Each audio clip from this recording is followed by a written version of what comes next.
हमारे सभी YouTube family को बहुत बहुत जय जय श्री सीताराम। वीडियो छोटी सी है, लास्ट तक जरूर देखें। ये जो पूर्णमासी का समय आता है, ये हमारे जीवन में मान सम्मान, धन, सुख, समृद्धि सब कुछ लेकर आता है। लेकिन कई बार ऐसा होता है कि हमारे जो कैलेंडर्स में हम एक दिन आगे पीछे करके बनाते हैं। तो अगर जैसे ये वीडियो मान लो आपको आज मिल रही है, तो जो आज के उपाय हैं, जब चंद्रमा जब निकलते हैं तो उनको अर्घ्य देना तो हमारे को करना ही करना है, वरना आप कल भी कर सकते हैं। इस उपाय को हम 4-5 दिन तक लगातार कर सकते हैं, ठीक है। अब सबसे जरूरी बात यह है कि जब हम चंद्रमा को अर्घ्य क्यों देते हैं, इससे हमारा जो मानसिक तनाव कम होता है, समाज में मान सम्मान बढ़ता है।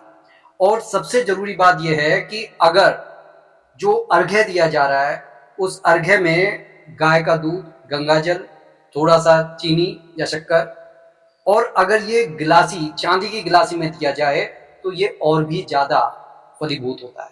और इस दौरान हमारे को एक मंत्र का जाप करते रहना चाहिए, ओम सोम सोमाय नमः। इस दौरान थोड़ी देर हमारे को उस जो खिली हुई चांदनी में बैठना अवश्य चाहिए, क्योंकि देखिए सिर्फ हमारे को रिचुअल्स करने नहीं है, उन रिचुअल्स को अपने शरीर के अंदर ग्रहण भी करना है। क्योंकि जब हम ग्रहण करते हैं तब वो ज्यादा इफेक्टिव होते हैं और हमारे जीवन में उनका असर ज्यादा दिखाई देता है। अच्छा, इस दिन आपको एक काम जरूर करना है कि जो शिवजी का जलाभिषेक जरूर करना है। क्यों? क्योंकि शिवजी ने चंद्रमा को अपने ऊपर धारण किया हुआ है, सुखी परिवार के लिए, घर में कलेश को मिटाने के लिए, सुख समृद्धि को बढ़ाने के लिए, और 9 ग्रहों को अपनी मुट्ठी में करने के लिए। हालांकि मैं बहुत बड़ा शब्द कह रहा हूं, हम मुट्ठी में नहीं कर सकते हैं, लेकिन उनके जो कुप्रभावों से हम बच सकते हैं। तो इस दौरान आप शिवजी का जो है जलाभिषेक जरूर करें। और जलाभिषेक करने के बाद में मन में यही कामना करें कि हमारे घर में कोई भी नकारात्मक जो एनर्जी है वो खत्म हो और हमारे घर के सभी सदस्यों में प्यार बढ़े और सुख समृद्धि बढ़े। जब सुख और समृद्धि बढ़ेगा तो कई बार लोग अहंकारवश एक दूसरे से कटने लगते हैं, लेकिन जब हम भगवान शिव की पूजा करते हैं तब हम कटते नहीं हैं, तब हम जुड़ते चले जाते हैं। सुख में भी हम उसी तरीके से रहेंगे, दुख में भी उसी तरीके से रहेंगे। और साधु संतों ने तो कहा ही है कि सुख में भी उनको याद कीजिए तो दुख ही नहीं आएगा। सबसे अहम बात और है, इस दौरान अगर आप हनुमान चालीसा का पाठ करते हैं या सुंदरकांड का पाठ करते हैं तो वो बहुत ज्यादा फलीभूत होता है। किस तरीके से फलीभूत होता है? क्योंकि वो भी रुद्र के अवतार हैं और उनके हाथ में अष्ट सिद्धियां और 9 निधियां हैं। बस ये है कि उनकी पूजा जब आप करें तो प्रभु श्री राम का स्मरण करें। और ऐसा भी कहा जाता है कि जब आप भगवान शिव का जलाभिषेक करें तब आप राम का नाम जब लेते हैं ना तो भगवान शिव प्रसन्न हो जाते हैं, क्योंकि वो उन्हें स्वामी रूप में मानते हैं।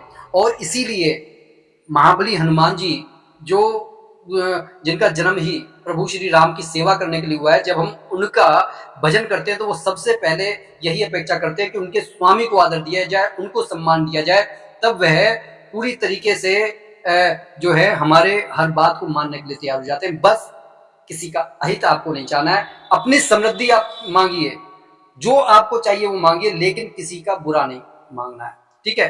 अच्छा, इस दिन आप खीर बनाकर थोड़ी देर चांदनी में रख दीजिए।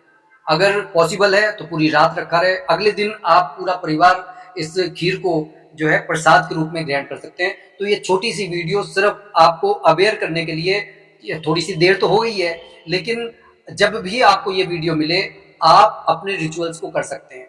आप अपने रिचुअल्स को पूर्णमासी के कम से कम 3-4 दिन तक आप इन रिचुअल्स को कर सकते हैं, ठीक है।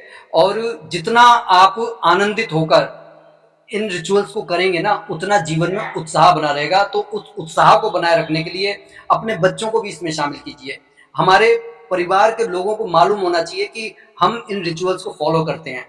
दुनिया क्या कह रही है, क्या नहीं कह रही है, दुनिया नरक में जा रही है, हमारे को उससे मतलब नहीं है, लेकिन हम चाहें तो अपने घर को स्वर्ग बना सकते हैं। ये हमारे अपने हाथ में है, बस हमें अपने विचारों को शुद्ध करके अपनी परंपराओं को निभाना है। तो कैसी लगी ये वीडियो कमेंट करके जरूर बताइएगा और ज्यादा से ज्यादा इसे फॉलो करें ताकि और भी लोग इसका लाभ उठा सकें।